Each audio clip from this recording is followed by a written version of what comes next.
Vamos falando de Covid-19 porque o Brasil se aproxima de 653 mil mortes pela doença. Mas os números de casos e mortes estão caindo no país. Vamos imediatamente acionar a Camila Yunes, nossa repórter, que vai trazer todos os detalhes dessa informação. Bem-vinda, Camila. Oi, Daniel, muito bom dia para você. Boa tarde já, para você, para todos que nos acompanham aqui na Jovem Pan.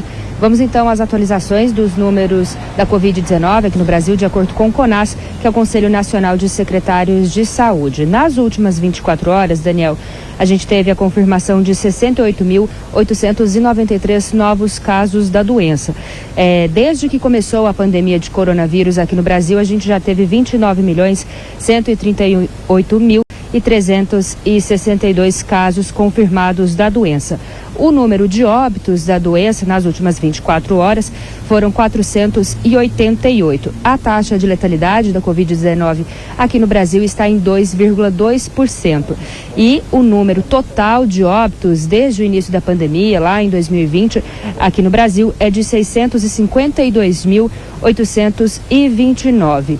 Apesar de a gente está vivenciando agora, Daniel, uma redução no número de casos e também de mortes por Covid-19, há uma preocupação por parte dos especialistas dos próximos dias, de como será o cenário nos próximos dias. Ontem eu falei com uma infectologista e ela disse que está preocupada por conta do reflexo do carnaval, porque tem aquele período de incubação do vírus, então a gente ainda não sabe como vai reagir aí, como a sociedade vai reagir aí diante desse possível aumento por conta das festas de carnaval. Claro que muitas cidades cancelaram o carnaval, mas a gente sabe que ocorreram festas privadas, aglomerações, então daqui 15 dias poderia ter um aumento desses casos de Covid-19 e, consequentemente, um aumento dos óbitos. Essa infectologista que eu falei também, Daniel, ela disse que neste momento a gente tem tido mais mortes de pessoas idosas e que isso mostraria a necessidade de já falar sobre a possibilidade de uma quarta dose para esse público, que é o público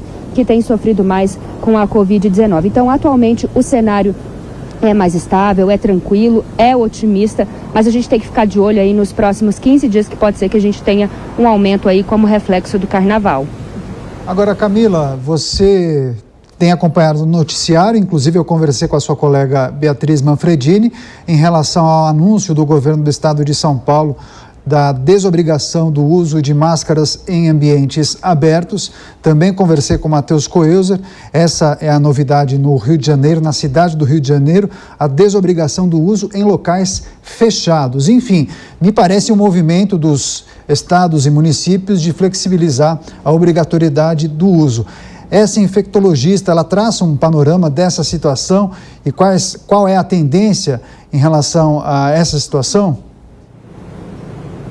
Então, Daniel, ela disse que acha que não é exatamente o momento ideal por conta dessa incerteza com os reflexos do pós-carnaval.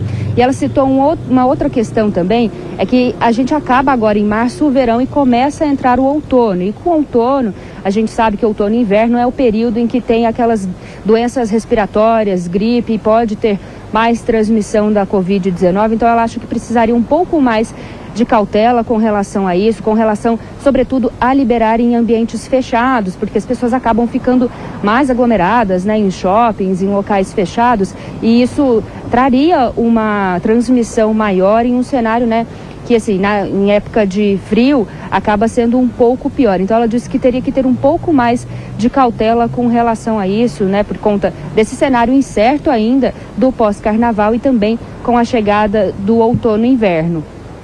Certo, Camila Yunes, é a pandemia em números, destacando as informações aqui da capital paulista. Agora seguimos com mais análise e mais opinião. Diogo Schelp aqui com a gente no estúdio. Diogo, enquanto os especialistas, médicos e cientistas pedem cautela nesse momento, os políticos preferem adotar uma outra postura. Exatamente. É interessante na reportagem essa informação sobre o número de pessoas idosas que estariam sendo vitimadas aí pela Covid-19, apesar das 3 doses de vacina, e essa expectativa de haver uma quarta dose. Eu acho que já é um termo incorreto usar a quarta dose, e é um termo que os políticos estão usando. O próprio governador João Dória mencionou essa expressão, porque o que teria, na verdade, é a necessidade de uma dose anual. A dose de reforço, assim como há a dose de reforço para a gripe, a cada ano uma dose anual da vacina contra a gripe, a Covid também vai exigir isso. As pessoas mais idosas, a gente sabe que elas foram as primeiras a serem vacinadas e foram, inclusive, as primeiras a receberem a terceira dose. A maioria delas, inclusive, recebeu essa terceira dose no ano passado. Então, é justificável, sim, não é um alerta o fato de necessitar dessa dose anual, é algo natural quando uma doença começa a se tornar sazonal, como é o caso da Covid. José Maria Trindade também conosco. Zé, ainda que o universo de infectados nas últimas 24 horas seja alto, 68 mil pessoas infectadas, se nós compararmos com o momento mais difícil da pandemia aqui no Brasil, em que quase 4 mil mortes foram registradas em um único dia, 3 mil e poucos óbitos, se não me engano, agora nós registramos 480 óbitos. Claro, é um número assustador, mas se nós compararmos com o pico da pandemia aqui no Brasil, é um número bem inferior. Já é o momento, então, dos gestores públicos entenderem e flexibilizarem todas as medidas. Eles devem tratar, então, a Covid como uma espécie de gripe, talvez? E com vacinações constantes, né? Não há nada que possa frear uma infestação de um vírus assim. Um processo viral, ele tem um caminho conhecido, né? Que é o aparecimento. Por algum motivo, houve a transferência desse vírus para o humano, né? Que era endêmico na área animal. E a novidade é a transferência do vírus de humano para humano. Aí se iniciou o que nós chamamos agora de pandemia. Iniciou com um surto em Wuhan, na China, se espalhou pelo mundo inteiro. Não há isolamento no mundo que possa evitar uma contaminação assim. O que no máximo pode acontecer é um isolamento aqui e ali, um retardo, mas não há como evitar. E as viroses, elas têm esse caminho, né? Infesta, atinge um número muito grande, as pessoas ficam imunes, né? Depois de serem infectados pelo vírus, ou pela vacina, ou pela própria infecção, e aí ele decai e não há mais como ser transferido de pessoa para pessoa, porque ele vai encontrar barreiras. As barreiras são pessoas imunes, ou pela própria doença ou pela vacinação.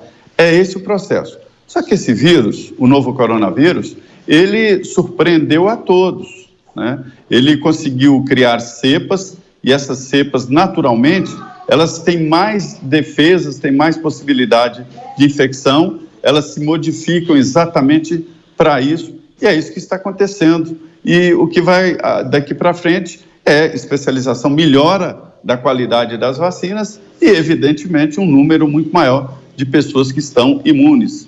Daí a minha defesa de que tudo volte ao normal, que é o novo normal. Nós já estamos há mais de 2 anos lidando com isso. Ninguém mais está longe da possibilidade de infecção.